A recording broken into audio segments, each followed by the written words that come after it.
ሰራ ሁለተኛ ደግሞ ያንን ሀገረ ስብከት ርስት አድርገው ያዟሉ የማይለቁ የማይቀየሩ ከኪሳቸው አውጥተው ሀገረ ስብከት እንደሚሰጡ ነው መቆጥረው ከኪሳቸው አውጥተው እንደፈለጉ እንደ ዳቦ እየቆረሱ የሚከፋፈሏት ቤተክርስቲያን አይደለም ያለን ያው አቦ የሚል ሚዲያ ተንታኛነካም እርስ በርስ ገበና የመሸፋፈን ጉዳይ ነው እንጂ የምትባላለች እንዴ ያለ ከወንጌል ጥማት አኳያ አንድ ሀገረ ስብከት ለአንድ ሊቀ ጳጳስ በቂ ነው እሱም በአግባቡ ከተሰራ ቅዱስ ሲኖዶስ መንበሩ ሳይሆን እዛው ውስጥ አባላቶች ያሉት ሌባ የሚገባበት አለ ወንበዴ የሚገባበት አለ ዘረኛ የሚገባበት አለ ፖለቲከኛ የሚገባበት አለ ምንፍቅና ያዘ የሚገባበት አለ ስብስቡ ትክክል ያልሆነ ስብስብ አለበት የሞተላቸው አቡነ ከላይ አይደለም ጳጳስ ከላይ አይደለም መምህር ከላይ አይደለም አለቃችንን አንስተው ዲፕሎማ ያለው ኦህዲድን አመጡና አለቃ አድርገው ደብረ ጽዮንንና ጌታቸውን ተመለከቱ አንድ ሆነው ያ ሁሉ ህዝብ ካለቀ ካንድ ቤት 5 ሰው እስኪሞት ድረስ ዋጋ ከተከፈለ በኋላ ዛሬ ሁለቱ ያሉበት ሁኔታ ያያ ባል ከጅባ ያስጠለም ዞሮ ከቤት ኖሮ ከመሬት አይቀርምና የቤት ክራይ ያስጨነቃችሁ ዲኤምሲ ሪል ስቴት ታላቅ ስራን ይዞ የጠበቃችሁ ይገኛል በተመጣጣኝ ዋጋ በተመቻቸ የባንክ ብድር ዲኤምሲ ሪል ስቴትን ጎራ ብለው ይጎብኙ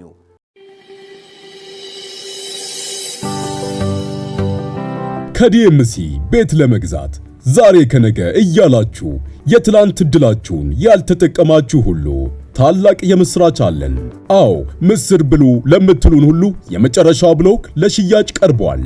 ከብሎኮች ሁሉ ፊት ለፊት የከተማና ሂልሳይድ እይታ ያለውን ብሎክ ከባለ 1 እስከ ባለ 4 ክፍል መኝታ ቤቶችን በማይታመን ዋጋ ስናቀርብላችሁ ታላቅ ደስታ ይሰማናል።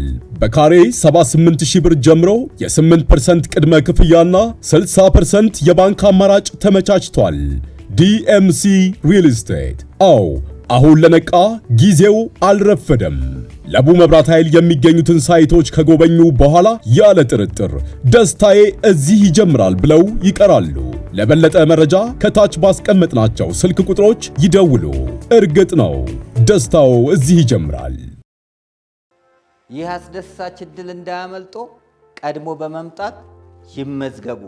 በስልክ ቁጥርም ይደውሉ፣ በአካልም ይገኙ። በዲኤምሲ ሪል ስቴት እረፍትን ያገኛሉ። የሁላችንም ምርጫ ዲኤምሲ ሪል ስቴት። የክርስቶስ ሰላም ለሀገራችን ቸርነቱ ለሕዝባችን ይሁን። እንደምሰንብታችኋል። ይህ ደረጀ ዘወይንዬ ሚዲያ ነው። በሚዲያችን ሀገራዊ፣ ታሪካዊ፣ ሃይማኖታዊ፣ ባህላዊ፣ ወቅታዊ ጉዳዮችና ሌሎችም ይቀርባሉ። አብራችሁን በመሆናችሁ ታተርፋላችሁ። ለሌሎች በማካፈል ቤተሰባዊነትን ያጠናክሩ። መልካም ቆይታ ይሁንላችሁ። በስመ አብ ወወልድ ወመንፈስ ቅዱስ አሐዱ አምላክ አሜን። ክርስቶስ ተንሥአ እሙታን በዐቢይ ኃይል ወሥልጣን አሰሮ ለሰይጣን አግዓዞ ለአዳም ሰላም እምይእዜሰ ኮነ ፍስሐ ወሰላም። ሰላም ጤና ይስጥልን ውድ የደረጀ ዘወይንዬ ሚዲያ ፕሮግራም ተከታታዮች፣ በዛሬው የእንግዳ አምድ ዝግጅታችን መምህር ደረጀ ዘወይንዬን ይዘንላችሁ ቀርበናል። ፕሮግራሙን በመምራት አብሬያችሁ መቆየው እኔ ጽዮን ወርቁ ነኝ። እንኳን ደህና መጡ መምህር። እንኳን ሰላም ቆየሽን። እንግዲህ ዛሬ የደረጀ ዘወይንዬ ሚዲያ 50000 ሰብስክራይበሮችን አግኝቷል። ከዛ ጋርም ተያይዞ የኢየሱስ ክርስቶስ የእርገት በዓልን የእመቤታችንን በዓል እያከበረን እንገኛለን። እሺ እንግዲህ የዛሬውን በዓል ምክንያት በማድረግ 50000 ሰብስክራይበር መሙላቱንም ጭምር ምክንያት በማድረግ ሻማ እንለኩሳለን። እባክዎት። እሺ ውድ ተመልካቾቻችን ከልብ እናመሰግናለን። 50000 ገብተናል። ደግሞ እስከ መስከረም ድረስ 100000 እንደምንገባ ተስፋ እናደርጋለን። እንኳን ለአምላካችን ለመድኃኒታችን ለኢየሱስ ክርስቶስ እርገት በዓል በሰላምና በጤና አደረሳችሁ። የኛ ጌታ መድኃኔዓለም ኢየሱስ ክርስቶስ ሞትን ድል አድርጎ እንደተናገረው አድርጓልና እልል በሉ ዘምሩ እንዳለ ቅዱስ ዳዊት በዝማሬ የምናከብረው ነው። አንድም እናታችን እመቤታችን ቅድስት ድንግል ማርያም በደብረ ምጥማቅ ግብጽ ላይ ለ5 ቀን የተገለጠችበት ታላቅ የበዓል ቀን ተደራራቢ በዓል ነውና ዳቧችንን እንቆርሳለን፣ ሻማችንን እንለኩሳለን። እንኳን አደረሳችሁ። ጻድቃኔ ማርያም ገዳም አምሳለ ኢየሩሳሌም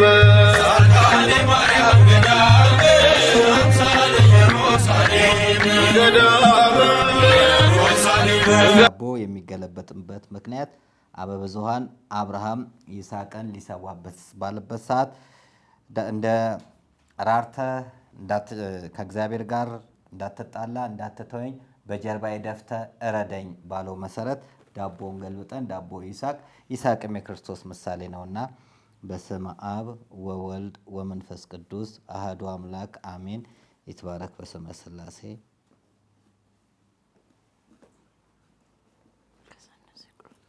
እንግዲህ እውነት ነው እንግዲህ 50 ሺህ ደርሷል። አሁን የኛ ጥያቄ 50 ሺህ 100 ሺህ መሙላት ብቻ ሳይሆን በሚሊዮን የሚቆጠር ህዝብ የሚወደንና የሚያከብረን ህዝብ ነው ያለን። ትልቁ ችግር ብዙ ጊዜ እኛ ሰዎች ዓለማዊ የሆኑትን ጉዳት የሚያደርሱትን ሰብስክራይብ በማድረግ ሚሊየን እንዲሆኑ ያደርጋል። ትምህርት ሰጪ የሆነ ገንቢ የሆነ ትውልድ ሀገር ላይ የሚሰራው ላይ ብዙ ትኩረት አይሰጥብንም። ምክንያቱም የመንፈሱ አሰራር ነው። መንፈሱ ለበጎ ነገር እጅሽን እንዲዘረጋ አያደርግም። አይተሽ ከሆነ ለመጠጥ፣ ለኳስ፣ ለተለያየ ነገር ስፖንሰር ታገኛለሽ። ለቤተ ክርስቲያን ጉዳይ ለመንፈሳዊ ጉዳይ ሲሆን ግን ስፖንሰር አታገኝም እና ያበረታታል፣ ክፉ ነገርን ያበረታታል፣ በጎ ነገር ላይ እጅሽን ይይዛል። አንዳንድ ጥያቄዎች ለቤተ ክርስቲያንም ለገዳማትም ሲጠየቁ እጃችን አይዘረጋም፣ ግን ለሌላ ነገር ሲሆን ደግሞ እጃችን ይዘረጋልና በእርግጥ እንደ ሀሳባችን እንደ ድካማችን 50 ሺህ ምንም ማለት ነው።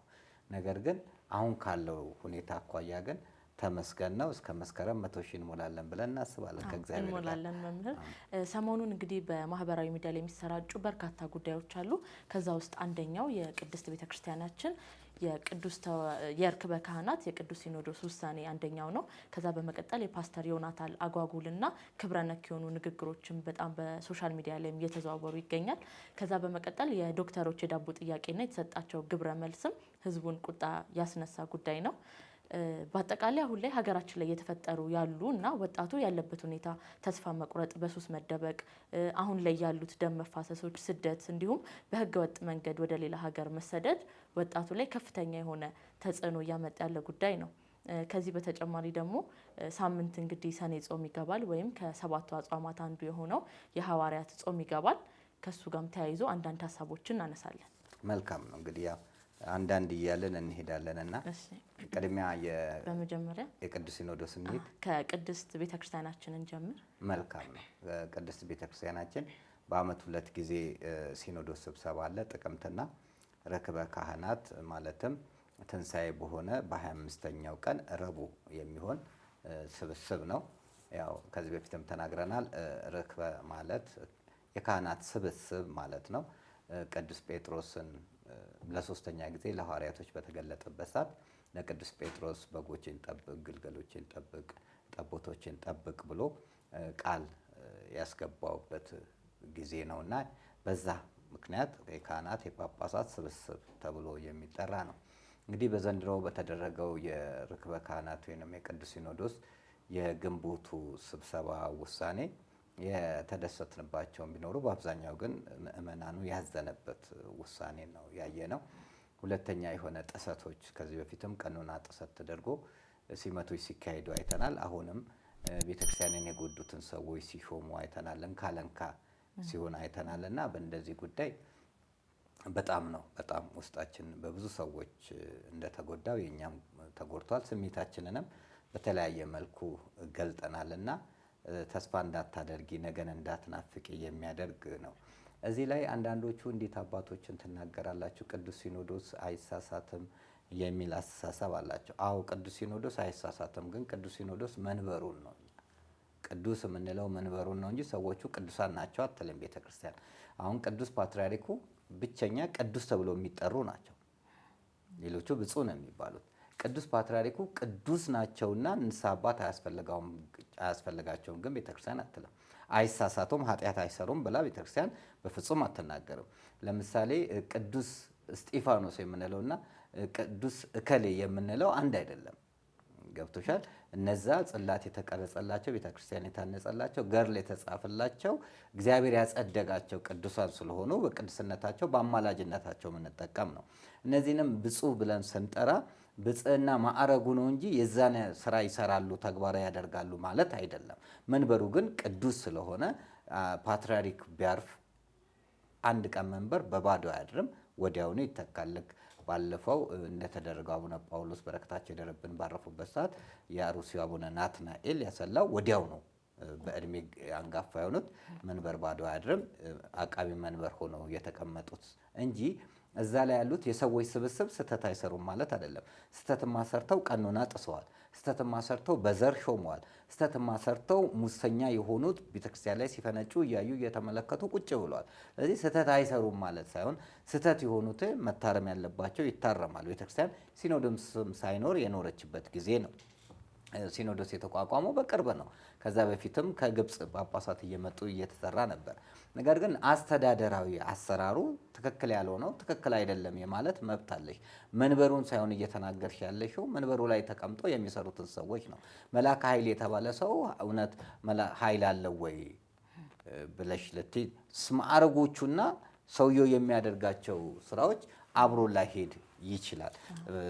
ያንን ነው እኛ እየተቃወምን ያለ ነው እና ትክክል ያልሆነ የአስተዳደር ስራዎች ትክክል ያልሆኑ ውሳኔዎች ናቸው። ለምሳሌ ቅዱስ ሲኖዶስ ከወሰናቸው ውሳኔዎች ውስጥ በ3ቱ ሊቃነ ጳጳሳት ላይ ያሳለፈው ይሄ የትምህርታቸው ላይ ችግር አለበት እጸጽ አለበት ብሎ ያሳለፋቸው ውሳኔዎች ይቅርታ በመጠየቅ እንዲታለፍ ተደርጓል።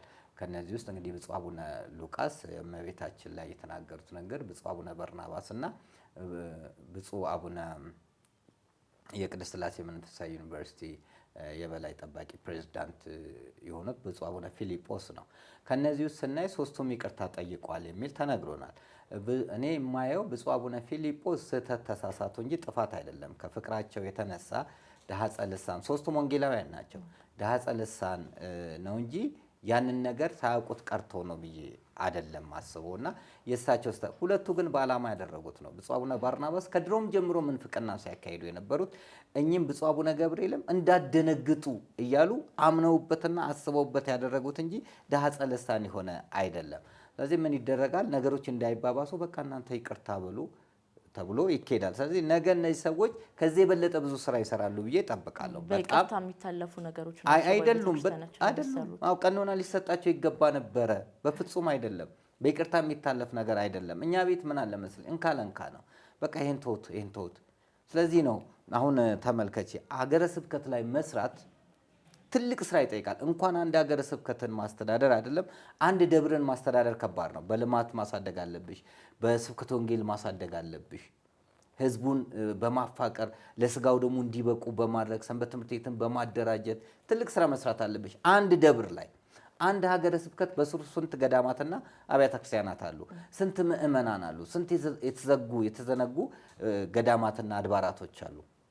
ያን ማስተዳደር በራሱ ከባድ ነው። እስቲ ብፁዕ አቡነ ሳይሮስን እንመልከት።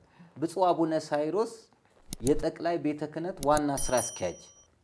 እንግዲህ ጠቅላይ ቤተ ክህነት ማለት በዓለም ላይ ያለችውን ቤተ ክርስቲያን የዓለም የኦርቶዶክስ ተዋሕዶ ቤተ ክርስቲያን ዋና ስራ አስኪያጅ ናቸው። የአንድ ሀገረ ስብከት አይደለም። እዚህ ምዕራብ ሸዋ ላይ እንደገና የአንድ ሀገረ ስብከት ሊቀ ጳጳስ ናቸው። 2 በይ የሸገር ሲቲ ሀገረ ስብከት ሊቀ ጳጳስ ናቸው። 3 በይ የምስካየ ኅዙናን መድኃኔዓለም ገዳም የበላይ ጠባቂ ናቸው። 4 በይ የቅድስት ሥላሴ መንፈሳዊ ዩኒቨርሲቲ ቦርድ ሰብሳቢ ናቸው። ገባሽ? 5 በይ የኦሮሚያ የሃይማኖቶች ተቋማት ጉባኤ ሰብሳቢ ናቸው። እኚሁ ሰው ማዕረጉ ብቻ ምን ያክል ከባድ እንደሆነ አስቢው። ይሄ ለምን ተደረገ ሲባል ልክ አቡነ ሩፋኤል ወደ 7 ሀገረ ስብከት ስለተሰጣቸው ከ7ቱም ሀገረ ስብከት ገንዘብ ይወስዳሉ፣ ደሞዝ ይወስዳሉ፣ ቦነስ ይወስዳሉ። ስለዚህ ከኢኮኖሚ ጋር የተገናኘ ነው እንጂ ለቤተ ክርስቲያኒቷና ለምእመናኑ በማዘን ከሆነ አንድ ጳጳስ አንድ ሀገረ ስብከት ላይ እስቲ ሰርቶ ፍሬ ያፍራ፣ እስቲ ለውጥ ያምጣ፣ እስቲ የጠፉትን ምእመናንን ይመልስ፣ እስቲ የፈረሱትን አብያተ ክርስቲያናትን ያሰራ፣ የተዘጉ ገዳማትን ያስከፍት፣ በወንጌል ቤተ ክርስቲያኒቷ እንድታሸበርቅ ያደርግ፣ እስቲ ሌሎችን ይማርክ። ይሄ እየተሰራ አይደለም። እስቲ የትኛው ጉባኤ ነው በየሀገረ ስብከታቸው የሰሩት ብለሽ ጠይቅ። እስቲ ጉባኤ እየተዳከመ ነው ጉባኤ እየሄደ ያለው። ድራቢ ነው የሚሰጠው ለአንድ ጳጳስ 2-3 ሀገረ ስብከት። ለምንድን ነው ያስፈለገው? ይሄ ቤተክርስቲያኒቷ መካን ናት ወይ? ቤተክርስቲያኒቷ ሰው የላትም? እነዚሁ ብቻ ናቸው። ስለዚህ ቤተክርስቲያን ላይ ይኸውልሽ ቤተክርስቲያኒቷ የአብርሃምና የመልከ ጼዴቅ መሆኗ ቀረ። አብርሃም ምእመን ነው፣ መልከ ጼዴቅ ካህን ነው። ስለዚህ ጳጳሳቶቹ ብቻ ናቸው የሚወስኑበት። ህዝቡን ተቀበል እየተባለ ነው። ልክ እንደ ፖለቲካዊ ውሳኔ እንደ መንግስት አስተዳደር ውሳኔ ስልጣን ተሰጥቷቸው ተቀበይ ነው የምትባዩ። አስተያየት መስጠት፣ ሀሳብ መስጠት፣ አጀንዳ ይሄ ይያዝልኝ ብሎ የማቅረብ ስልጣን የለውም። በሚወስኑት ውሳኔያቸውን መሞገት አይችልም። የኛ ቃል የእግዚአብሔር ቃል ነው እንደማለት ነው እኔ የምቆጥረው እየተወሰነ ያለውና ቤተክርስቲያኒቷ ሰፊ እንደመሆኗ በርካታ ምእመናን እንዳሏት ቁጥር አኳያ አንድ ሀገረ ስብከት ላይ ስራ እንዲሰራ፣ ሁለተኛ ደግሞ ያንን ሀገረ ስብከት ርስት አድርገው ያዘዋሉ፣ የማይለቁ የማይቀየሩ። ከዛ ሀገረ ስብከት አይሄዱ። ሌላው ህዝብ አይደለም ወይ? ጠረፍ ያለው ህዝብ አይደለም ወይ? እዚህ ቦታው የቱ ይሻለኛል ነው ተብሎ የሚጠየቀው። አሁን አዲስ አበባ ሀገረ ስብከት ትልቅ ነው፣ ተደርቦበት የሚያዝ አይደለም። ትንሿ ኢትዮጵያ ናት አዲስ አበባ ማለት። ከባድ ሙስና ያለበት ከባድ ችግር ያለበት ነው። ተደርበሽ የምትይዙ ነው ወይ? ስለዚህ እኔ የሚደረጉት ይሄ እንካለንካ በቃ ተደራቢ ከኪሳቸው አውጥተው ሀገረ ስብከት እንደሚሰጡ ነው መቆጥረው። ከኪሳቸው አውጥተው እንደዛ ቤተክርስቲያን ላይ መወሰን መብት የላቸውም፣ ስልጣን የላቸውም። በክርስቶስ ደም የተዋጀች ቤተክርስቲያን እንጂ በእነሱ ደም የተዋጀች ቤተክርስቲያን አይደለም። ደረታቸውን ለጦር እግራቸውን ለጠጠር አንገታቸውን ለሰይፍ ጭንቅላታቸውን ለመጻፍ አባቶቻችን ዋጋ ከፍለው ያቆያት ቤተክርስቲያን ናት። መሰረቷም ጉልላቷም ስንዱ እመቤት የጸጋ ግምጃ ቤት እንከን የለሽ ቤተክርስቲያን ናት። ዳዋ ጥሰው ጤዛ ልሰው ድንጋይ ተንተርሰው ግርማ ሌሊቱን ጸባጋንንቱን ታግሰው በረሃ ውስጥ ዋጋ ከፍሏት ያቆዩት ቤተክርስቲያን ናት። በሰማዕታት ደም በጻድቃን ጸሎት የቆየች ቤተክርስቲያን እንደፈለጉ እንደ ዳቦ እየቆረሱ የሚከፋፈሏት ቤተክርስቲያን አይደለችም። ከዚህ ጋር ተያይዞ ግን መምህር ሀገረ ስብከት በሚሰጥበት ጊዜ የጊዜ ገደብ አለው ወይ? ቤተክርስቲያናችን ምን አይነት ስርዓት ነው የምትከተለው? አንድ አባት ሀገረ ስብከት ሲሰጥ ምንድን ነው የጊዜ ገደብ አለው ወይ? ከዚህ ጊዜ እስከዚህ ጊዜ መርተው ከዛ ቅያሬ አለ ወይ ስርዓቱ እንዴት ነው? ስርዓቱ መቀያየር ነበረበት። ከዚህ በፊት አንዳንድ ጊዜ የሚቀያይሯቸው ነበሩ። አሁን ርስት ተደርጎ ነው የተያዘው። ስለዚህ ከአንድ ቦታ ላይ ማንም መንቀሳቀስ አይፈልግም። ያንን ተቆጣጥሮታል፣ መኖሪያው አድርጎታል። ሀገረ ስብከቱን መኖሪያው አድርጎታል እንጂ አንድ አባት ሌላው የተዋህዶ አማኝ በሙሉ አባት ነው አይደለም። የተዋህዶ የኢትዮጵያ አባት ነው። ሙስሊሞች እኮ በእስልምናው ትልልቅ አባቶቻችን ብለሽ ነው የምታከብሪው። የሀገር አባት ናቸው። ገብቶሻል? ስለዚህ በእኛ ደግሞ የአስተዳደር አሰራር ያለው አካሄድ ሁሉም ጳጳሳት ልክ አሁን አለቃን እንደምታቀያየሪው ጳጳሳቱም እየተቀያየሩ በተለይ የቦታውን ጠባይ የሚያውቁ እዛ ቦታ ላይ ሆነው እንዲሰሩ ማድረግ ነው እንጂ በርስት በጉልትነት ቦታዎችን የምትሰጪና በላይ ላይ የምትደርቢው ጉዳይ አይደለም። ሌላው ቀድሞ እነ አቡነ ቴዎፍሎስ እነ ባስሊዮስ የሰሩት ፎቅ አለ፣ የሰሩት ልማት አለ። አሁኖቹ ምንድን ነው የሰሩት? የሰሩት ዩኒቨርሲቲ አለ። እነሱ የሰሩትን ገንዘብ ኪራይ ከመሰብሰብ ውጪ ምንድን ነው ለቤተክርስቲያን የሰሩት? ትምህርት ቤት ነው የከፈቱት፣ ኮሌጅ ነው የከፈቱት፣ ህፃናት ወላጅ አልባ ነው የሰበሰቡት፣ አረጋውያን መጦሪያ ነው ያደረጉት። ግለሰቦች እኮ ናቸው። እነ ቢኒያም ናቸው የሚሰሩት፣ እነ አበበች ጎበና፣ እነ ሜሪጆይ ነው፣ እነ መለስ ናቸው እኮ እየሰሩ ያሉት። መለስ የጌርጌሴኖን የህሙማን ማዕከል። የእኛ ቤተክርስቲያን ምን ሰራች? አንድ ሆስፒታል እንኳን አባቶች የሚታከሙበትን ሰርታለች? አንድ የለም። ፋብሪካ ሰርታለች? ሚዲያ አስፋፍታለች? ፕሮቴስታንቶች ከ20 በላይ ሚዲያ አላቸው። እኛ ያለን ስንት ሚዲያ አለን? ያውም አቦ የሚል ሚዲያ። ስለዚህ እየተሰራ ያለው ምንድነው? የገንዘብ የማካበት ጉዳይ፣ ቤት የመስራት ጉዳይ፣ የመጠቃቀም ጉዳይ፣ በቃ አትንካኝ አልነካም፣ እርስ በርስ ገበና የመሸፋፈን ጉዳይ ነው እንጂ የህዝቡን ብሶት ጥያቄ አይደለም። ህዝብ ዳቦ ተርቧል። በየቤተክርስቲያኑ ለምን ዳቦ ቤት አይከፈትም? በአፍሪካ አንደኛ በዓለም አንደኛ እየተባለ ህንፃ ከምናወዳደር የገቢ ምንጭ የሆኑ ነገሮች ለምን አይሰሩም? ሙስናው እንዴት ነው የተስፋፋው? ድሃ በአግባቡ ይፈታል ወይ? ከዚህ ጋር ተያይዞ መምህር በዛው እንዲያነሱልኝ የፈለኩት ነጥብ ምንድነው አሁን ላይ በተለያዩ ሀገረ ስብከት የያዙ አባቶች በዛው ሀገረ ስብከት ስር በየክፍለ ሀገራቱ በጣም ብዙ እርዳታ የሚያስፈልጋቸው ለቅዳሴ እንኳን መሟላት ያለባቸው ነገር ሳይሟሉላቸው ሳያስቀድሱ የሚቀሩ በጣም ብዙ የተጎዱ ቤተክርስቲያኖች አሉ። ከነዚህ የልማት ስራዎች በተጨማሪ እነዛን ቤተክርስቲያኖችስ ማሳደግ ላይ እነዛ ቤተክርስቲያኖች ስርዓተ ቅዳሴው እንዲከናወን ማድረግ ላይስ እንዴት እስካሁን አልተሰራምና ምንስ መደረግ አለበት ብለው አያውቁትም? በአንድ ወቅትኛ አንድ ቤተክርስቲያን ልናሰራ ሄድንና አሰርተን ልናስመርቅ ሄድን እና የሀገረ ስብከቱን ሊቀ ጳጳስ አገኘናቸው። እንዴት መጣችሁ ሲሉ እንዲህ አይነት ቤተክርስቲያን ልናስመርቃል እምትባላለች እንዴ አሉን። አንዴ ደግሞ የገዳማት ታሪክን የፊልም ሰራውና ልጁ ከአሜሪካን ያን ቤተክርስቲያን ለመርዳት ይመጣል። ከዛ በኋላ ሀገረ ስብከቱ ሲጠይቅ እንደዚህ የሚባል ቤተክርስቲያን በእኛው ሀገረ ስብከት የለም ይሉታል። እንዴ ምንድነው የሰራኸው ብሎ ጠየቀኝ። አያውቁትም። እኔ ግን በሰጠው ፊልሙ ላይ ባለው ኮምፓስ እዚህ ቦታ ወርደ እዚህ ቦታ በእግር ሄደ ያልኩን ተከተለ ሂድ ታገኘዋለህ አልኩት። ሄደ አገኘው። እውነትም አያውቁትም ማለት ይሄንን ነው እኮ እያልኩሽ ያለሁት። በሀገረ ስብከታቸው ስር ያሉትን አብያተ ክርስቲያናትን ያውቃሉ ወይ? ህዝቡን ሄደው ይጎበኛሉ ወይ? ተራራ ቧጠው ወንዝ ተሻግረው ይባርካሉ ወይ? ገባሽ? ይሄ እየተደረገ አይደለም። በአብዛኛው እኮ ልክ አቡነ ሳይሮስ አዲስ አበባ ውስጥ ሆነው እኮ ነው የሚያስተዳድሩት።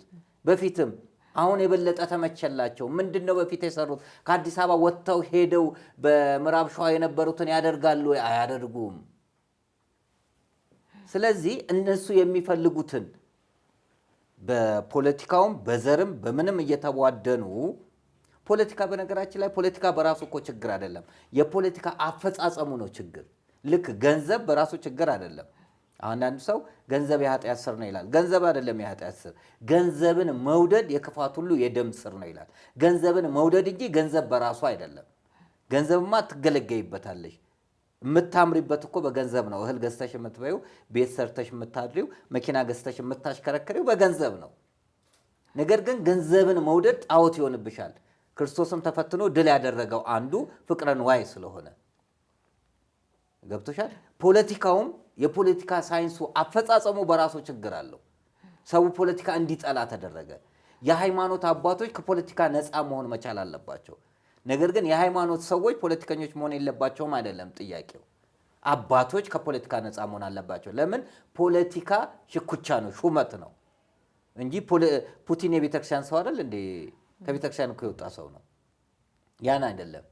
አሁን ያለው ሁኔታ እርስ በርስ የመጠቃቀምና የመደጋገፍ ስለሆነ አንዱ ለአንዱ ሀገረ ስብከትን የመሸለም ሁኔታ ነው እንጂ የታየው ካለው የኢትዮጵያ ሕዝብ የኦርቶዶክስ ተዋሕዶ ቁጥር አኳያ ከወንጌል ጥማት አኳያ አንድ ሀገረ ስብከት ለአንድ ሊቀ ጳጳስ በቂ ነው። እሱም በአግባቡ ከተሰራ፣ እሱንም ተንቀሳቅሰው ተሯሩጠው ከተሰራ እንዴት እስከ 7 ትሰጫለሽ?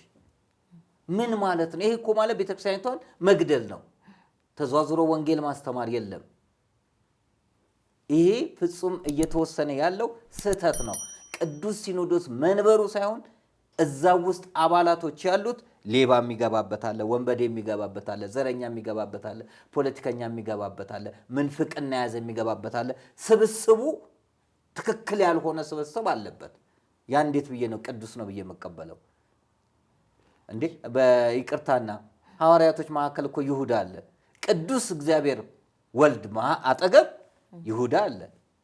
ስለዚህ ይሁዳን እለየዋለሁ። ሐዋርያቶች በሙሉ ትክክል ናቸው አለልም። ይሁዳ አለ። ሐዋርያቶች መካከል ደግሞ ከሃዲ ነበረ። በአፉ የካደ ጴጥሮስ፣ በልቡ የካደ ይሁዳ። ቶማስ ልብሱን አውልቆ ሸሽቷል። ጴጥሮስ በእሳት ዳር ክዷል። መስቀል ስር የተገኘው ግን ዮሐንስ ነው። ስለዚህ እመቤታችንን አደራ የተቀበለው ቅዱስ ዮሐንስ ወልደ ነጎድጓድ ነው። 12ቱም ሐዋርያቶች አንድ ናቸው ወይ ብትይ አንድ አልነበሩም። አንድ የሆኑት መቼ ነው? ንበሩ ሀገረ ኢየሩሳሌም እስክትለብሱ ኃይለ ማርያም፣ ኃይልን ከአርያም እስክታገኙ በኢየሩሳሌም ጸንታችሁ ቆዩ ተብሎ በማርቆስ እናት በማርያም ቤት 12ቱ ሐዋርያት፣ 36ቱ ቅዱሳን አንስት፣ 72ቱ አርድእት አንድ ላይ እመቤታችንን ይዘው በነበሩበት ሰዓት በ10ኛው ቀን መንፈስ ቅዱስ ወረደላቸው። ከዛ በኋላ ፈሪዎች ምን ሆኑ?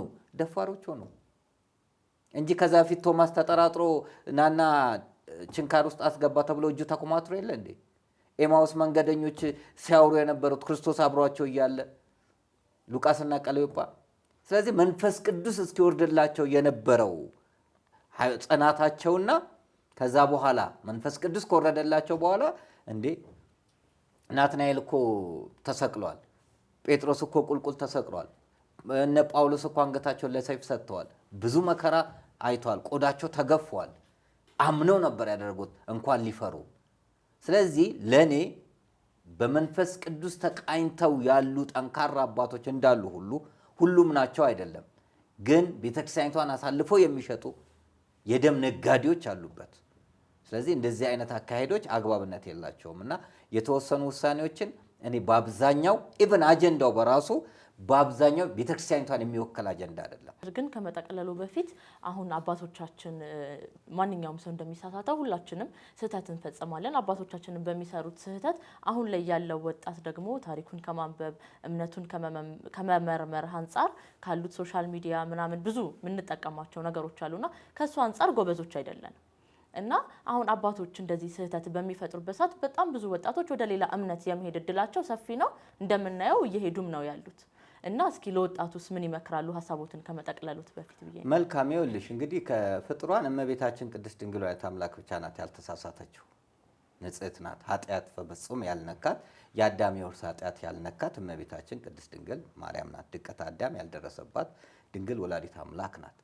ሌላው በሙሉ ኃጢአትን ይሰራል። አበብዙኃን አብርሃም የእግዚአብሔርን ጊዜ ሳይጠብቅ አጋር ጋር ገብቶ እግዚአብሔርን አሳዝኗል።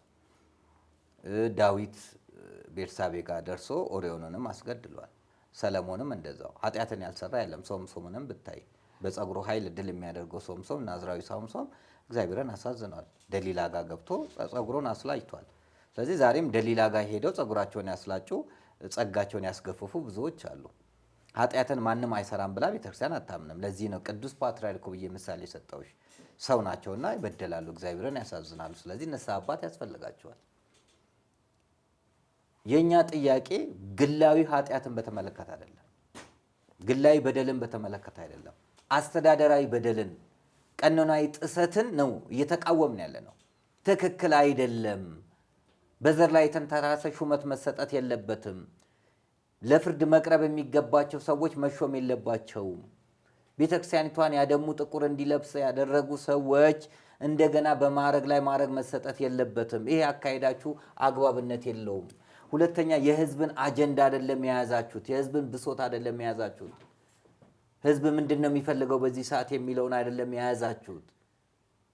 ሀገረ ስብከትን እንደ ዳቦ አትቁረሱ፣ አትከፋፈሉ። በቃ ቤተክርስቲያኒቷን ለሚገባው በቃ ዕውቀት ብቃት ላለው ይደረግ። ሲመቱ በራሱ ህዝብ አስተያየት እንዲሰጥበት ይደረግ። እኛ ቅዱስ ጴጥሮስ ያስተማረን እነ ቅዱስ እስጢፋኖስ ሲመረጡ 7ቱ ዲያቆናትን ከእናንተ መልካም የተባሉ በምግባራቸው የተመሰከረላቸውን መርጣችሁ አምጡ ተብሎ ለህዝቡ ነው ለ8000 ጉባኤ ነው የተሰጠው።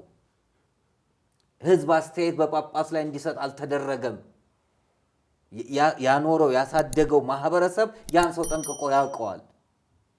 ስለዚህ ሐሳብ ይሄ ሰው ለዚህ በቅነግ ብቁ አይደለም ሊል ይገባል። አሁን ሚዲያ ላይ የማንናገራቸው ጸያፍ ስራ የሰሩ ሰዎች ግን የተሾሙ አሉ። ሚስጥረ ክህነትን ያልጠበቀ ሹመት፣ ክህነት በድንግልና ውስጥ የሚሰጥ ከማይደገሙ ሚስጥራተ ቤተክርስቲያን አንዱ ሚስጥረ ክህነት ነው። ማንም ሊሽረው የማይችል ማንም ሊደግመው የማይችል በቃ ሚስጥረ ጥምቀት፣ ሚስጥረ ክህነት፣ ሚስጥረ ተክሊል ከማይደገሙ ሚስጥራት አንዱ ነው። ያንን ከተሻረ በኋላ እንደገና መልሳለሁ ማለት አይቻልም እንዴ። ሲኖዶስ እኮ ወይንም 318ቱ ሊቃውንት አበው ያቆዩአትን ቤተክርስቲያን አሁን ያሉት እናሻሻል ማለት አይችሉም። ይሄ አካሄድ አግባብነት የለውምና እኔ ከአጀንዳው ጀምሮ ሁለተኛ አጀንዳ አርቃቂ ብለው ያቀረቧቸው ሰዎች፣ ምርጫ አስመራጭ ብለው ያቀረቧቸውን ሰዎች ሳይ በጣም ነው ያዘንኩትና ነገሩ አስቀድሞ ነው ያለቀው። እኛ ጮህን እንጂ በነገራችን ላይ ቀድመን እኛም ተናግረን ነበረ። ለግንቦት እንዲንዘጋጅ አንድ እንሁን ህብረት እንፍጠር ብለን ነበረ። ሁሉም ህብረት መፍጠርን አልፈለገም። ባለው ነገር ተጠቅሞ ቀድሞ ያለቀ የቤት ስራ የተሰራ ነው እንደተዘጋጀው አደረጉት። ስለዚህ እኛ ደግሞ አሁን ማንን ተስፋ አድርገን እንጠብቃለን? ሲኖዶስን ተስፋ አድርጌ አልጠብቅም። እግዚአብሔርን ግን ተስፋ አድርጌ እጠብቃለሁ። እግዚአብሔር ስራውን እንደሚሰራ በጣም እምነቴ የጸና ነው። ስለዚህ ይሰራል። ባህረ ኤርትራን ያሻገረ እግዚአብሔር ተዋህዶንም ያሻግራል ብዬ አምናለሁ። እሺ መምህር፣ ስለዚህ ወጣቱ እምነቱን በእግዚአብሔር ላይ ተስፋ አድርጎ እንዲጥልና እንዲጠብቅ የሞተለት እኮ አቡነ ከላይ አይደለም። ወጣቶቹ በዚህ አጋጣሚ ልትረዱ የሚገባው ምንድነው? የሞተላቸው አቡነ ከላይ አይደለም፣ ጳጳስ ከላይ አይደለም፣ መምህር ከላይ አይደለም። የሞተልን ኢየሱስ ክርስቶስ ነው። ስለዚህ ይሄንን አምላክ ነውና ከሱ ውጪ ሌላ ልና አይገባም። ቅዱስ ጳውሎስ ለዕብራውያን ሰዎች ምዕራፍ 3 ቁጥር 1 ላይ ሲናገር እንዲህ አለ፣ የሃይማኖታችን ራስ ሊቀ ካህን የሆነውን ኢየሱስ ክርስቶስን ተመልከቱ አለ።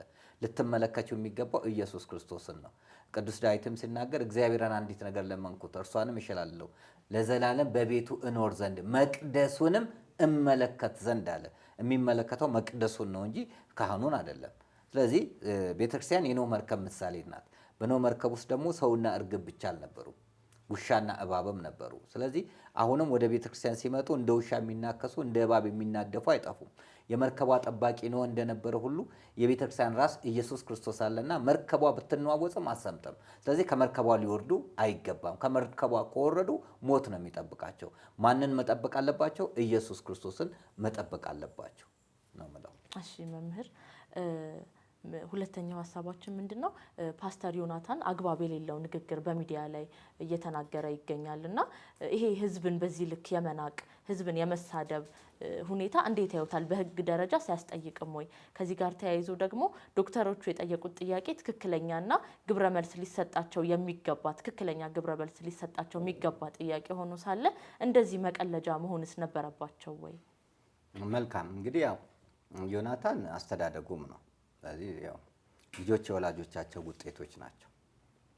በስነ ምግባር ያደገ ሰው ስነ ምግባር ይኖረዋል።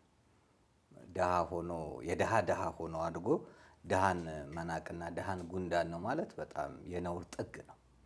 በጣም የነውር ጥግ። ሀብታም እንኳን ሆኖ ድሃን ድሃ ማለት አይችልም። እና እንዲህ አይነት የአእምሮ ድህነቱ ነው እንደዚህ ቃላትን እንዲያወጣ ያደረገውና ከባድ የአእምሮ ድህነት ያለበት ነው። ሁለተኛ እግዚአብሔርን አያውቀውም። እሱ የሚያውቀው ጠቅላይ ሚኒስትሩን ነው የሚያውቀው እንጂ ፈጣሪውን አያውቅም። ስለዚህ ከዚህ በፊትም ኖቤል የሽልማት ውጤት ለዮናታን የተሰጠው በምን መስፈርት ነው ቢባል የእሱ ያው ቀኝ እጅና ካድሬ ስለሆነ ነው የተሰጠው እንጂ ዮናታን ከሌላው በተሻለ ነገር አድርጎ አይደለም። ዋጋ የከፈሉ ለሀገርም ብዙ ጀግኖች የሆኑና ጀግኒት የሆኑ አሉ። ባይሆን ሊደረግ የሚገባ እንደዚህ ኤንጂኦ ለሰሩ ሰዎች በርካታ ስራ ለሰሩ ድርጅቶች ለእንደነዛ ቢውል ነበረ ኢትዮጵያን ለሚሆን እንጂ ሃይማኖት ተኮር የሆነ ስጦታ መደረግ ያልነበረበት ነው የተደረገው። ይሄ መጀመሪያው ነው የሚያሳይ ስለሆነ ጌቷን የተማመነች በግላቷ ውጭ ያድራል ነውና እንደፈለገ ይናገራል እንጂ በኢትዮጵያ ሕግ ደረጃ ወንጀል ነው። እግዚአብሔር ሲመጣ ግን የአህያ ባል ከጅብ አያስጥልም ነው የሚሆነው። ህዝብን መናቅ፣ ህዝብን መናገር በፍጹም አትችልም። በጥናቶች ጀነራላይዝድ ማድረግ አትችልም እኮ አሁን ሁሉም ወንዶች መጥፎ ናቸው፣ ሁሉም ሴቶች ብለሽ አትይም። አንድ ብለሽ ነው የምትይው። መጠቅለል ሁሉም የምትይበት ነጥብ የለሽምና እዚህ እንደዚህ በዛ ላይ ስለ ድሃ ብሎ የተናገረበት ቶኑን አይተሽ ከሆነ ፊቱን የፌሻል ኤክስፕሬሽኑን አይተሽ ከሆነ ቦዲ ላንጉጅ ፊት ታነቢያለሽ እና እነዛን እንቅስቃሴዎችን አይተሽ ከሆነ እጅግ በጣም ዘግናኝ ልክ ተቀማጥሎ ያደገ እንኳን እንደዛ አይልም። መምህር እንደዚህ አሁን ይሄ እንደዚህ በዚህ ልክ ለመናገር በራሱ የምንኖርበት ሀገርም አሁን ኢትዮጵያ ውስጥ እየኖርን የተለያዩ በግል ደረጃ ባለሀብት የሆኑ ሰዎች ይኖራሉ። ግን ኢትዮጵያ እንደ ራሷ እንደ ሀገር ግን ገና እያደገች ያለች ሀገር ናት። እጅግ በጣም ብዙ ችግሮች ያሉባት ሀገር ናት እና እዚች ሀገር ውስጥ እየኖሩስ አብረው የሚኖሩ ሰዎችን እንደዚህ አይነት ንግግር መናገር ሀብታም ያልሆነች ሀገር ላይ ኖሮ እንደዚህ አይነት ነገርስ መናገር ራሳቸው ውስጥ ያሉበትን ሁኔታ አይገልጽም ወይ? ይኸውልሽ አሁን አንደኛ ራሱን ነው የሰደበው፣ ህዝቡን አይደለም። ህዝቡ በተለያየ ነገር ተማሯል። ሀገሪቷ ድሃ አይደለችም፣ የድሃ ውስጥ ነው ያለ ነው። በጣም ችግር ላይ ያለ ዳቦ ያረረበት ነው። የድሃ ትልቁ ምግብ ጠዋት ሻይና ዳቦ መብላት ነው። እሱ እንኳን የከበደበት ጊዜ ነው። ህግ ግን ተግባራዊ አይሆንም። ለምሳሌ የሃይማኖት ተቋማት ጉባኤ በየአደባባይ የሚደረጉ ስብከቶች ይቁሙ ብሎ ደብዳቤ ጽፏል። ግን በየታክሲ ተራ ላይ በስፒከር እየተነገረ ይገኛል። ይሄ ግጭቶችን የማምጣት ዘዴ ነው። ሙስሊሙም ተነስቶ ኦርቶዶክስም ተነስቶ ቢያደርግ እዛ ቦታ ላይ ህዝብን ታውቂያለሽ። ሁለተኛ የድምፅ ብክለት አለ። ሰው አላስፈላጊ ድምፆችን ወይንም ከመጠን በላይ ያለፉ ድምፆችን መስማት የለበትም። በጣም የሚገርምሽ በቀደም አንድ ቦታ ሄድኩኝ። እዚህ አያት ልደርሽ ስትይ 40/60 ኮንዶሚኒየም ላይ ሁለተኛ ፎቅ ላይ ቸርች አለ። ታምኛለሽ? ቸርች አለ። በስፒከሩ ያናገዋል። ኮንዶሚኒየም ውስጥ ቸርች። ይህ እኮ የነውር ነውር ነው፣ አይደረግም። የህዝቡን የስሜት መጉዳት እኮ ነው። ኮንዶሚኒየም ቤት ውስጥ ቤተ ክርስቲያን፣ ኮንዶሚኒየም ላይ መስጊድ፣ ኮንዶሚኒየም አይደለም። ውሻ እኮ አታሳድጊም። ወፍጮ ይሄ ምንድነው ሙቀጫ እንኳን ስትወቅጭ ትጠነቀቂያለሽ፣ ድምፅ እንዳይረብሽ ነው። ግን ምን አለ ማኒክ ሃይ ይላል። ገብቶሻል? ስለዚህ እንደፈለጉ እንዲሆኑ ለዚህ ነው እነዚህ ሐሰተኛ ነቢያቶች መጥተው ህዝቡ ላይ ሲጫወቱበት፣ አንዴ ሚራክል መኒ ሲሉ፣ አንዴ እንደዚህ በካራቴ ሲሉ፣ አንዴ ሰማይ ቤት ደርሼ መጣው ሲሉ፣ አንዴ ኢየሱስ ክርስቶስ አጠገቤ አልጋ ላይ ተቀመጠ ሲሉ ማንም ሃይ የሚል የለም። ተለቀቁ፣ ተፈተው ተለቀቁ። ስለዚህ ዮናታንም ማንም ሊነካኝ አይችልም ከሚል አንጻር ተመክቶ መንግስትን ተመክቶ የተናገረው ነው እንጂ በህግ ደረጃ በጣም ወንጀል ነው። ሞራል የህዝብን ሞራል መንካት ነውር ነው። በአደባባይ መሳሳም እኮ አትችይም። በኢትዮጵያ ህግ ባል ሚስቱን በአደባባይ መሳም አይችልም። ለምን? ሞራል፣ ለልጆች ሞራል ትጠነቀቂያለሽ። አሜሪካን ሀገር ላይ ሜሪላንድ ስትሄጂ አንድ መናፈሻ ላይ መሳሳም የማይቻልበት ቦታ አሉ። ልጆች መጥተው እዛ ስለሚዝናኑ መጠጥ የማይገባበት መናፈሻ አለ እንጂ መናፈሻ ነው እንደፈለግኩ ይዤ ልግባ የምትይበት አይደለም። ስለዚህ እኛ ጋር ግን እንደፈለጉ የሚሆኑበት ያው ተሳዳቢ የሚሸለምበት ሀገር ብለን እንደተናገር ነው እንደፈለገ መሀይ የሚለው ስለሌለ ነው ዮናታን እንደዛ እያደረገ ያለው። ከዛ በኋላ ለማስተባበል የሄደበትን መንገድ መልሶ ራሱን ጠልፎ የሚጥል ትክክል ያልሆነ ነው። ሊያደርግ የሚገባው ትክክል አልተናገርኩም ይቅርታ ብሎ ነበር ማመን የነበረበት እንጂ ድሃ ብሎ እንደዛ በጉንዳን ከነከሰ እንኳን አይለቅም ከለቀቀም ሾኩን ነው የሚጥለው የሚለው ቃል ይሄ እኮ የዛሬ 10 ዓመት 50 ዓመትም እኮ ፋይሎ ተደርጎ የሚቀመጥ ነውና እኔ ምን አይነት ስብዕና እንደሰጠው መድኃኒዓለም እንደው ምን አይነት ልብም እንደዚህ ደንዳና እንደ ፈርዖን የደነደነ እንደ በልዓም የታወረ ልብ ነው እግዚአብሔር የሰጠው እሱንና አይነ ልቦናውን እግዚአብሔር ካላበራለት በስተቀር ይህ ሰው ከዚህ በኋላም ይቀጥላል። ከዚህ ቤተክርስቲያን ሲነቅፍ ነበር፣ ክርስትናውን ሲነቅፍ ነበር። አሁን ደግሞ አጠቃላይ ህዝቡንም ጭምር ጨፍልቆ የተናገረበት ሁኔታ አለና መልሱን ግን ያገኘዋል። ሰው የዘራውን ያጭዳል። የአፉን ፍሬ መብላቱ የማይቀር ነውና ለሱም ፍርዱን ከሰማይ ከእግዚአብሔር የሚያስተነፍስበት ጊዜ ሩቅ አይሆንም። እውነት ነው። ያው ዞሮ ዞሮም የሚኖረው እንደዚህ ከሰደበው ህዝብ ጋር ነውና ካሁን በኋላ ምን አይነት ሞራል እንደሚሆነው የትስ ውጪስ ብሄድ እንዴ? የትስ ውጪ ብትሄጂ በሰላም ትኖሪያለሽ እንዴ? ህዝብን አንቋሽሽ የምትኖሪበት አሜሪካን ብትሄጂ ህዝብ ያኖርሻል? የምትኖሪው እኮ ከሰው ጋር ነው። ኤለን መስክም እኮ ድሃን አልተሳደበም። ቢልጌትም ድሃን አልተሳደበም። የዓለም ሀብታም የተባሉትም ድሃን አልተሳደቡም። እንደውም አንዳንዶቹ ሲረዱ ነው የምታየው። ኳስ ተጫዋቾች ሚሊዮነር የሆኑ ሰዎች ሲረዱ ነው እንጂ ሲሳደቡ አታይም። እንዴት ሰው ድሃውን ወገኑን ይረዳል እንጂ ይሰድባል? ስለዚህ በጣም ጸያፍ የሆነ ስራን የሰራው እግዚአብሔር ግን መልስ አለው። ሌላው ምንድን ነው ያልሽኝ? የዶክተሮቹ የጠየቁት ጥያቄና ለነሱ ሊሰጣቸው የነበረው ትክክለኛ መልስ አጻፋውን ወደ መጥፎ መልስና ወደ መቀለጃነት መቀየሩን ለነሱስ አሁን ላይ የደረሰባቸው ያለው ግፍ አለ። ከዛ አልፎ በየግል መስሪያ ቤቱም በየግል ክሊኒክና ሆስፒታሉም እንዳይሰሩ የተደረጉበት ሁኔታ አለ። ከየግል መስሪያ ቤቱም እየታሰሩ እየተወሰዱ ይገኛሉ በዚህ ሰዓትና ምንድነው እስኪ ስለነሱስ አንዳንድ ይሄ አምባገነንነት ነው። ሁለተኛ የተማረን አለማክበር ነው። እነዚህ ዋጋ ከፍለው ተምረው ፍሬ ያፈሩ ናቸውና ህመምተኛውም ላይ መቀለድና መግደል ነው፣ ማጥፋት ነው። እንዲሞቱ ውሳኔ መወሰን ነው እኮ በአደባባይ ህመምተኞች ሙቱ ማለት ነው። ዶክተርን ስርዓት እንዳይሰሩ ካደረገ ሙቱ ብሎ ውሳኔ መስጠት ነውና አግባብነት የሌለው ነው። እኔ የሚያምረን ሁሉ አያምርብንም። አሁን የሚያምረንንና የሚያምርብንን ለይቶ አለማወቅ ነው። ስለዚህ መንግስት የሚያምረው ሁሉ አላማረበትም። አሁን ኮሪደር አምሮታል፣ አላማረበትም። ቤተ መንግስት አምሮታል፣ አላማረበትም። የተለያዩ ፓርኮች አምሮታል፣ አላማረበትም። ለምንድን ነው? የሚያምርበት የድሃውን እንባ ማበስ ነው። የሚያምርበት የተራበውን የድሃ ሆድ ማጥገብ ነው። የሚያምርበት የትራንስፖርት ችግርን መቅረፍ ነው። የሚያምርበት ሰው ወጥቶ እንዲገባ ማድረግ፣ ሰላምን ማምጣት ነው። ገባሽ? ፈርስት ኒድ የሚባለው ለሰው ልጅ በጣም አንገብጋቢ የሚያስፈልጉት ነገሮች እነዛን ማሟላት ነው እንጂ ቅንጦትን ማድረግ አይደለም። እነዚህ ነገሮች ከዛ በኋላ የሚደረጉ ነው። አንቺ በብዙ ድህነት ውስጥ ሆነሽ በብዙ ጭንቀት ውስጥ ሆነሽ የምትበለው አጥተሽ ሳሎኔን ላድምቀው ብትይ ጥቅም የለውም። መጀመሪያ መቀመጫዬን አለች ዝንጀሮ ይባላል እንዴ? ሰው መጀመሪያ ምንድን ነው የሚያስፈልገው? ፋውንቴን ነው የሚያስፈልገው ወይስ የሚጠጣው ውሃ? እንዴ ከምትታጠቢበት ውሃ እኮ የምትጠጪው ውሃ ነው የሚቀድመው። ሁለቱም ቢያስፈልግሽ፣ ቅድሚያ ግን ጠምቶሻል ውሃ ነው የሚያስፈልግሽ። ስለዚህ ለህዝቡ የሚያስፈልገውን ነገር መደረግ መቻል አለበትና የሕክምና ባለሙያዎችም ጥያቄ እኔ ጥያቄው በጣም ቀላል ጠየቁም እኮ ሹመት አልጠየቁም። የጠየቁት ምንድነው? ደሞዝ ነው። ገንዘብ ልትሰጠን? አዎ ሊሰጣቸው ይገባል፣ ሊደረግ ይገባል። እንዴ አሁን እኮ የሀገሪቷ ዕዳ በነፍስ ወከፍ ወደ 570 ምናምን ዶላር ሰው ላይ ደርሷል። ስንት ቢሊየን ዕዳ አለብን። ዕዳ ነው ለትውልዱ እኮ እየተረፈ ያለው። ለትውልዱ እድገትን አይደለም እየሰጠን ያለ ነው፣ ዕዳን ነው።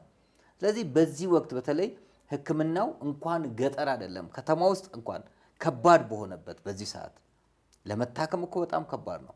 የመንግስትን ሆስፒታል በጣም ወረፋውን ተመልከች። የግል ሆስፒታል በራሱ በጣም ከባድ ነው። በዚህ ሰዓት ላይ እንደገና ሕክምናው በአግባቡ እንዳይካሄድ ማድረግ ችግሮቹን የበለጠ በእሳት ላይ ቤንዚል ማርከፍከፍ ነውና አሁን እኔ ከመንግስት በኩል የተሰጠ ያለው ግብረ መልስ ጥሩ ያልሆነ ነው። እኔ ባይናገሩ ወይ ዝም ቢሉ ጥሩ ነው። ለምን ታሪክ ነው ይቀመጣል። ይሄ የምትናገሪው ክፉ ንግግር፣ የምትናገሪው በጎ ንግግር ይቀመጣል። ማርቲን ሉተር ኪንግን አይ ሃቭ ኤ ድሪም አለ ብለን እንል የለ? ዳግማዊ ምኒልክን ማርያምን ብለዋል እንል የለ?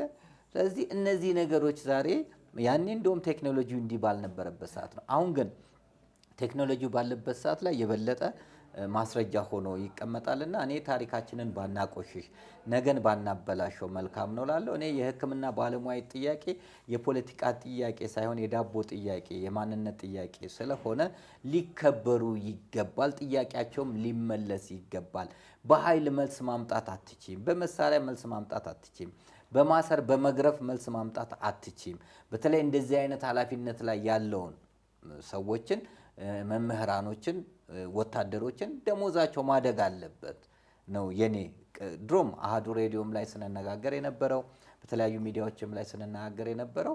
ሁለተኛ ደግሞ ጥያቄው አሁን የመጣ አይደለም። ቀድሞም ጥያቄዎች ተነስተዋል። ዶክተሮቹ ዛሬ ያመጡት አይደለም። እንደ ውሃ ፈሳሽ፣ እንደ እንግዳ ደራሽ፣ እንደ ወፍ ዘራሽ የመጣ ጥያቄ አይደለም። እዚህ ይህን ጥያቄ መንግስት መልስ መስጠትና ቅድሚያ ትኩረት መስጠት አለበት ነው እንጂ እዛ ክፍለ ሀገር ያለው መናፈሻ ለእኔ ዛሬ ምን ይሰራልኛል?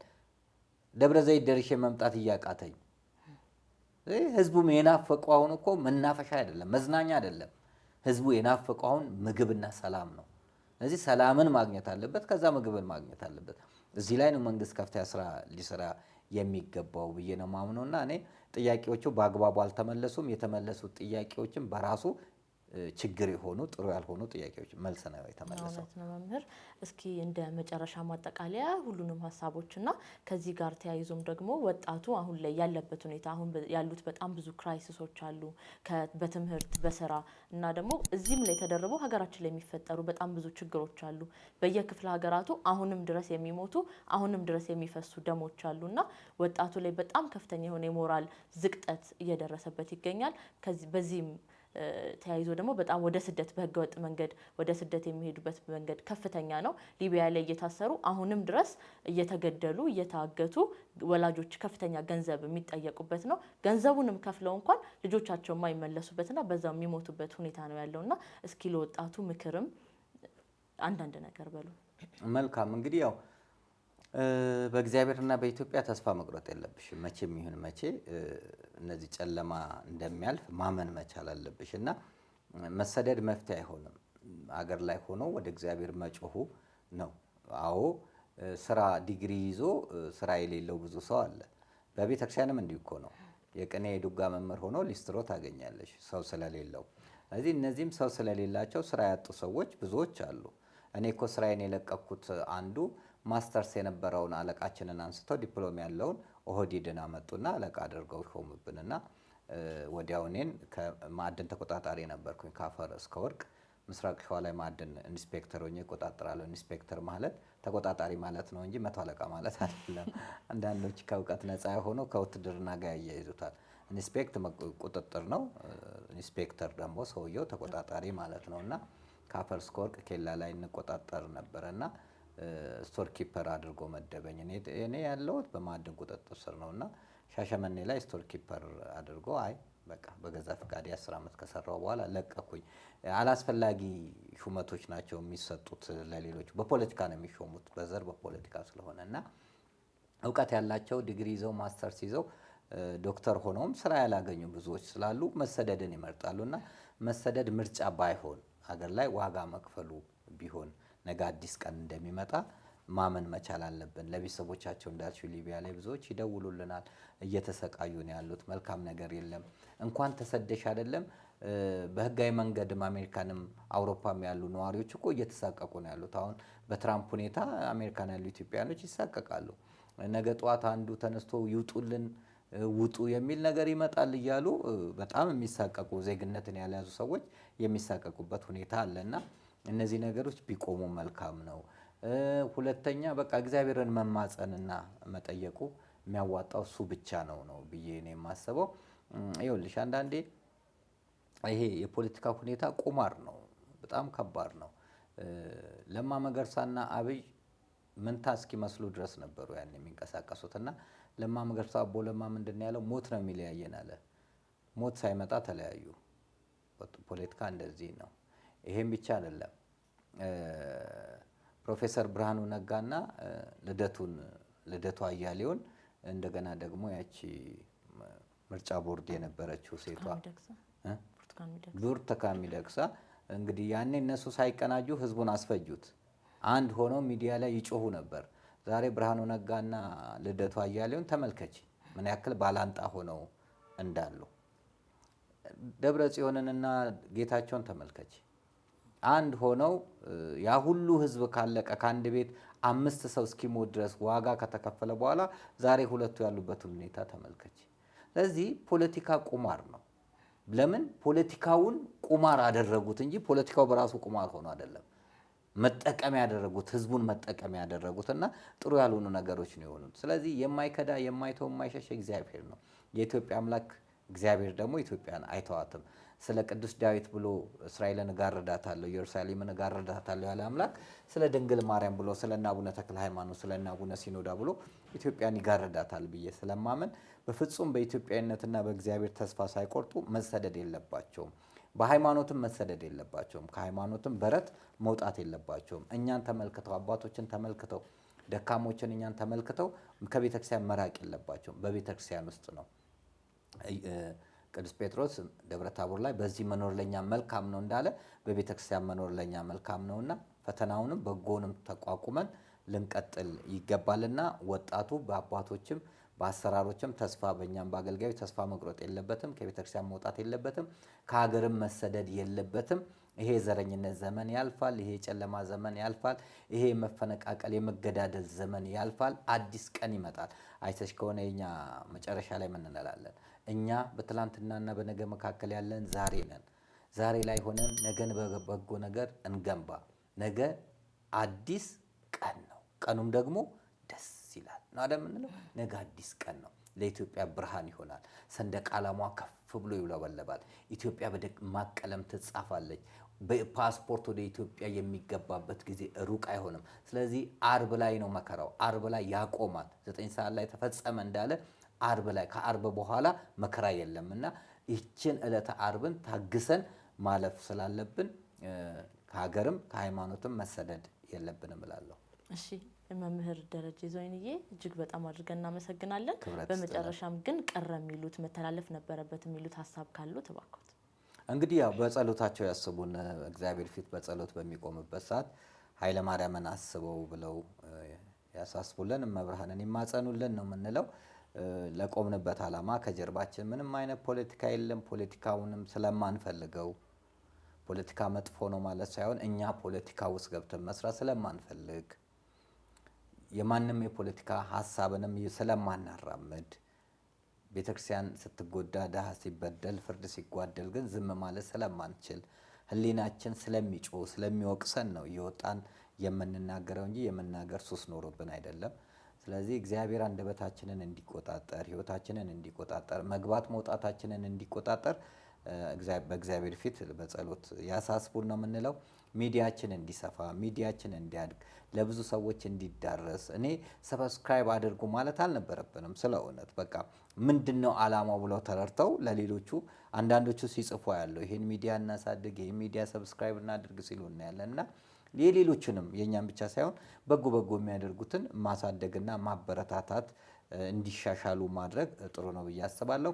ኮሜንቶችን ስናይ በጣም ጥሩ ምርቃታቸው፣ ገንቢያች ሀሳባቸው ደርሶናል። አሜን ለይኩን ይኩነኒ ብለን ተቀብለናልና እንግዲህ እንደ ቃላቸው ይደረግልን። በጸሎታችሁ አትርሱን። ክብረት ይስጥልን። ጽዮንን ከበቧት ነው የሚለውና በእንግዲህ በሻማና በዳቦ ከበንሻል። እሺ መምህር በጣም አመሰግናለሁ በድጋሜ ጊዜዎትንም ሀሳቦትንም ስለሰጡን። ውድ የደረጀ ዘወይንዬ ሚዲያ ተከታታዮች የዛሬው የእንግዳ አምድ ዝግጅታችን ይህንን ይመስል ነበር። በቀጣይ በተለያዩ ወቅታዊ፣ ባህላዊ፣ ሀገራዊና ሃይማኖታዊ ጉዳዮች የተለያዩ ፕሮግራሞችን አዘጋጅተን ይዘንላችሁ የምንቀርብ ይሆናል። ይህ መልእክት ለሌሎች ይተላለፍ ዘንድ ሰብስክራይብ፣ ሼር፣ ላይክ እና ኮሜንት የዘወትር አጋርነታችሁ አይለያን እንላለን። እኛ በትናንትና በነገ መካከል ያለን ዛሬ ነን። ዛሬን ድልድይ አድርገን መልካም ነገርን እንገንባ። መልካም ጊዜ። ዞሮ ዞሮ ከቤት ኖሮ ከመሬት አይቀርምና የቤት ክራይ ያስጨነቃችሁ ዲኤምሲ ሪል ስቴት ታላቅ ስራን ይዞ እየጠበቃችሁ ይገኛል። በተመጣጣኝ ዋጋ በተመቻቸ የባንክ ብድር ዲኤምሲ ሪል ስቴትን ጎራ ብለው ይጎብኙ።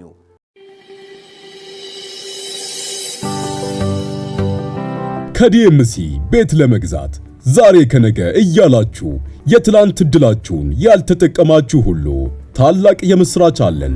አዎ ምስር ብሉ ለምትሉን ሁሉ የመጨረሻው ብሎክ ለሽያጭ ቀርቧል።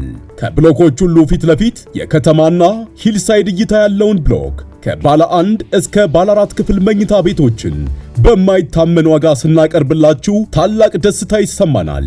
በካሬ 78000 ብር ጀምሮ የ8% ቅድመ ክፍያና 60% የባንክ አማራጭ ተመቻችቷል። ዲኤምሲ ሪል ስቴት። አዎ አሁን ለነቃ ጊዜው አልረፈደም።